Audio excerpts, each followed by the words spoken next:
Hello and welcome to Edukemy's YouTube channel and editorial discussion for 22nd April 2022. My name is Harsh Singh and in this video we shall discuss an editorial from The Hindu which is titled This is India's Moment of Reckoning. The editorial has been written by Dr. Manmohan Singh, who has been the ex-prime minister of our country, and he talks about considering the geo-economics of India alongside geopolitics in the present times. If you like this initiative, share some love through likes, comments, and subscribes. Let's begin to discuss.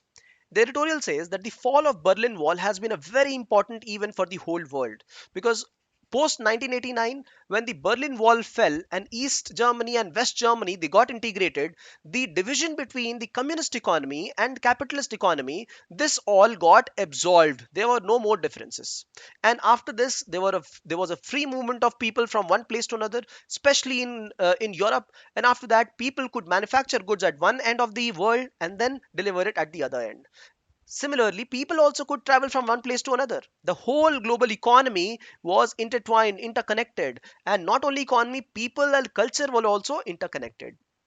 And as a proportion of this, India also got immense benefits from the same. It increased in more employment in the country, more demand from the country for goods and services, and this was a great step for India's movement ahead as well.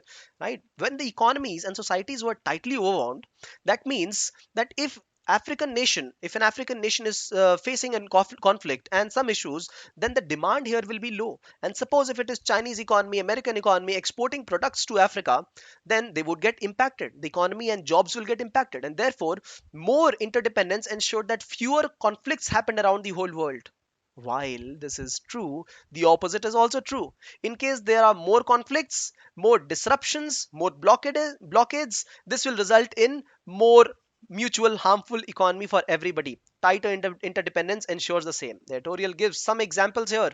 Egypt, which has got disruptions in food supplies from Black Sea region and now is asking India to export wheat supplies to it, is now facing food shortages. Similarly, Germany, which keeps its interiors homes cool because of the Russian gas, is now facing a crisis of energy supplies. USA, which creates car batteries with the help of nickel obtained from Russia, is facing a crisis of creating these car batteries in America.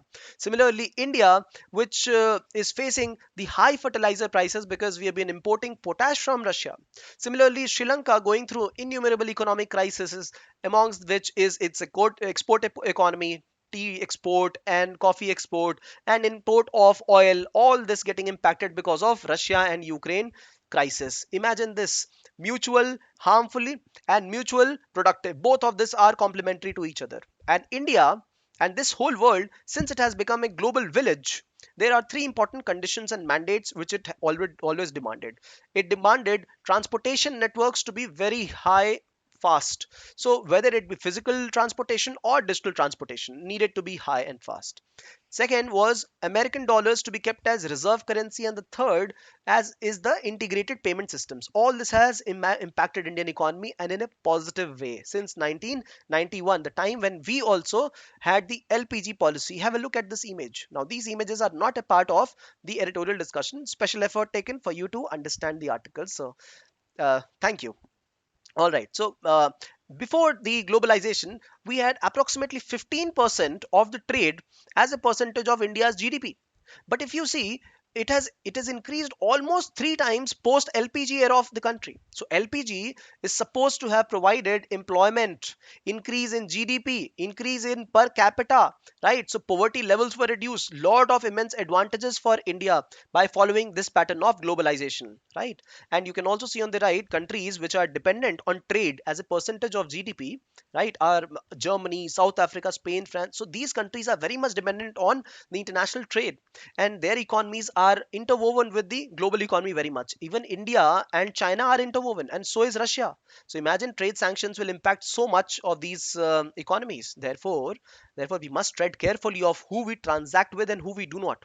This is where the editorial says that now, because of these trade sanctions and the war, Russia-China axis is formed on one end, and on the other hand, we have a USA European Union axis, and both of them are opposing each other, right? Sanctions have been produced and then counter sanctions have also been declared. So there is a trade isolationism that is happening, trade reversals which are happening, and which side India must favor is a question. right? So nations which did not condemn the Russian aggression in United Nations Security Council or General Assembly, those nations might constitute of greater population. What? India, China, almost 40% of global population here only, na? Maybe lot of other people also would not have opposed Russia's sanctions in United Nations, but then they do not have a lot of demand. Larger demand is from the developed economy, which is only a quarter of world population, right? So the developed economy, US, European Union, these are the ones which have higher demand. And look at this on the right side. India exports more to USA, UAE, Hong Kong, Bangladesh, Singapore, UK, Germany, Nepal, Netherlands. Where is Russia? It doesn't export anything, hardly anything, right? And China, with China, yes, we do export, but the imports are far higher. There's a huge trade deficit with China. So point being that Western bloc is a larger bloc where we can export our items and trade with. So we should have greater allies with them, no, in these times. This is what the editorial rightly points with the help of data and facts, right? So during Cold War times, it was easier to transact bilateral relations with Russia. For example, Mr. Manmohan Singh himself was a part of the trade deal in which there was a pact to have trade in rupee and rubles. It was a pact. But then this was a time when the economies were not interwoven globally. And then observing or overseeing this trade pact would have been easier. But right now, it is a very tough thing. It is a tough thing to oversee two-dimensional, only two countries pact, bilateral pact in the global world. And this is where I would like to show, if we want to break free from the global trade, it is very challenging. Why? Because almost 50% of global trade is happening in American dollars and 15% in European currency, and then Japanese, and then pounds, Australian dollar, Canadian dollar. This is Swiss currency, and then comes Chinese renminbi, only 2%, and Russia does not even encounter in this list. So it will be very tough, and it will be like an isolationism that we are adopting away from the places which have more demand for the country, for India. So we should not break free from the present regime of international trade. This is one thing. We cannot conduct smaller bilateral trade which we used to conduct during those times. So the idea that is being provided here is that on one side we have cheaper Russian fuel, but we also know that this is the sulfur content is high, right? So and supplies to Russia, for example, just yesterday there was an editorial, there was a discussion which said that India is planning to supply 2 billion of supplies, uh, cosmetics, items, home supplies, etc., to Russia, $2 billion. And this is on one side, cheaper fuel. On the other, we have huge access to Western markets. What would you choose?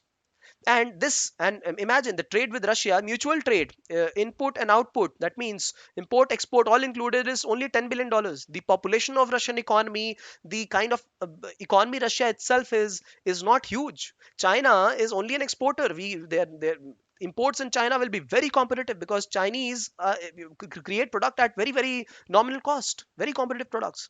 So while we need to be non-aligned with the countries, this is important. Along with that, if we have strategic autonomy, everything fine, but we need to have a non-disruptive geoeconomics. We need to continue trading with the developed world just like we are doing right now.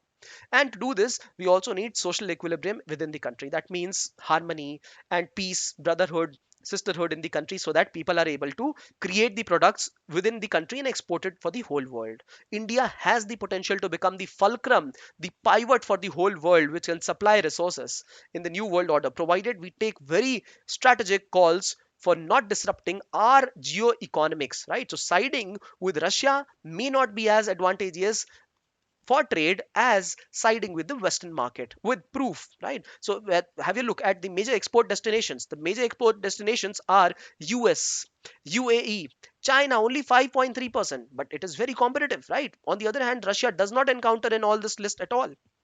Therefore, we must choose our export partners very carefully during these times of turmoil. Now, a question for you people.